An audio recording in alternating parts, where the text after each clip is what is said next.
So here's a really interesting story that I want to put into context for you. Neil Gorsuch dealt a surprising blow to Trump's immigration agenda. So Neil Gorsuch, of course, is the far-right judge appointed by Donald Trump. And this is him going against Trump. So the case is Sessions versus DiMaia, and it's a dispute between Justice Department officials and an immigrant from the Philippines that they decided to automatically deport.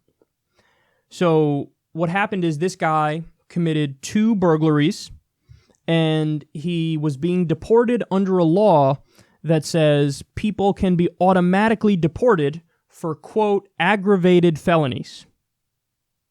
So the court sided 5-4 with DiMaia and against the Justice Department and the Trump administration.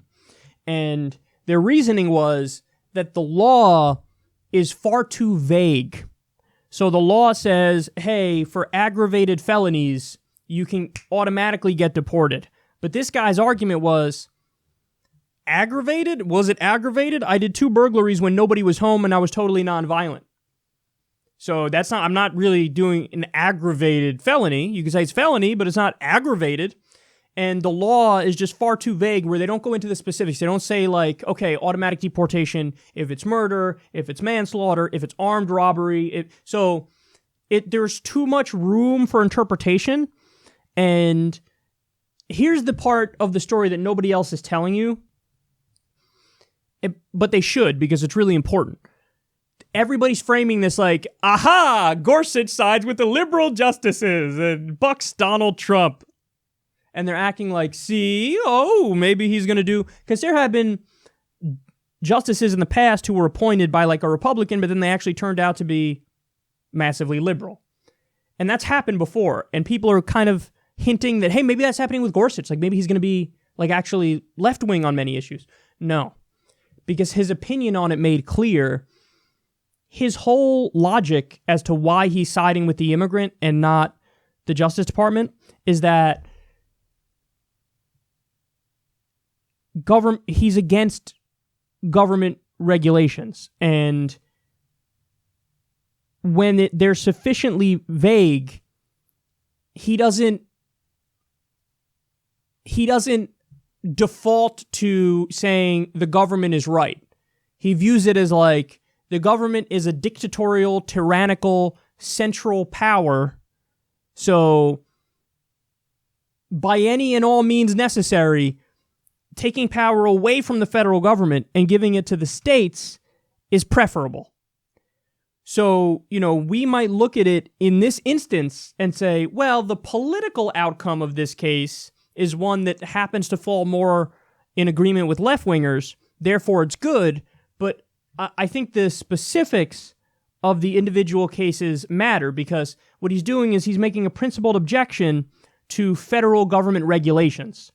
And he's saying, basically, federal government regulations, when they're sufficiently vague, are bullshit, so I'm going to rule against federal government regulations because he has a principled objection to centralized power having too much control. And so that ideology of let's take away more and more power from the federal government, you might look in this context and say it worked out, but what happens when you get cases of, for example, issues of civil rights, or voting rights, or anti-discrimination laws, and, there's the federal government could be run by a Democrat at some point, and then they bring up a case about how, hey man, this guy was excluded from voting for bullshit reasons, and the federal government's here to protect him, protect his voting rights, and he goes, well, that's your opinion. My opinion is that these federal rules are too vague to protect people being able to vote, so I'm going to default to the state and say the state is right, even though the state are the ones really suppressing the votes. So, and this happens sometimes with Scalia too. So Scalia, far right-wing guy, but there were some issues where his principled conservatism made him actually appear far left. Good example is the flag burning case. Flag burning is without question protected by the First Amendment. It's political speech, and Republicans hate flag burning, and they wanted to ban flag burning. Like, oh, you need to be patriotic and support this country, man. And Scalia, super far right-wing guy, was like, no, the Constitution is clear, the First Amendment is clear, this is 100% protected speech, you can't lock somebody up for burning a flag.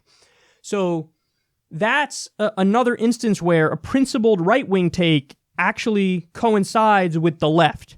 But again, these issues are kind of few and far between, you know?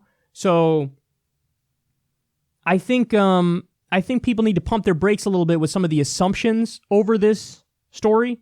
It's not the case that Gorsuch is suddenly pivoting left and all of a sudden he's going to buck Trump on every case. Absolutely not. This just shows you that, like, there are some justices, and they explain this in the article in Vice News, and they do a really good job.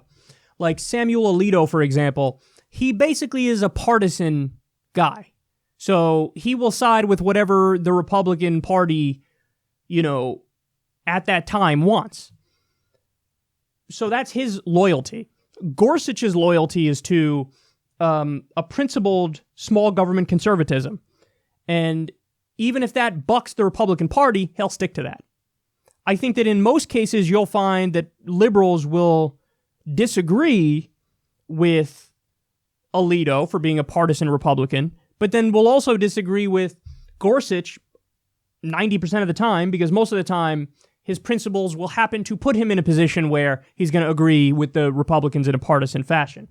But when you look at the reasoning and why he came to those conclusions, it's not that he's partisan Republican, it's that he's a small government conservative and his legal philosophy coincides with that. And on issues like this, where there's too much regulation on the issue of immigration, it happens to be here, from the federal government, he goes, well, since it's too vague, we're going to default to saying the federal government's wrong. And again, just think about this in a different context. Wall Street regulations. Let's say a case comes up and there's Wall Street regulations in question, and Gorsuch is very likely to say, well, the rules are too vague that say, you can't do speculative investments with depositor money. So therefore, I believe in small government, and the government should, since we're sufficiently vague, I'm going to rule in favor of Wall Street or whoever is involved in the case. So this is what happens with, somebody who's a principled conservative versus somebody who's a partisan Republican or a partisan Democrat or a principled left-winger. Sometimes you get some bucking of the orthodoxy.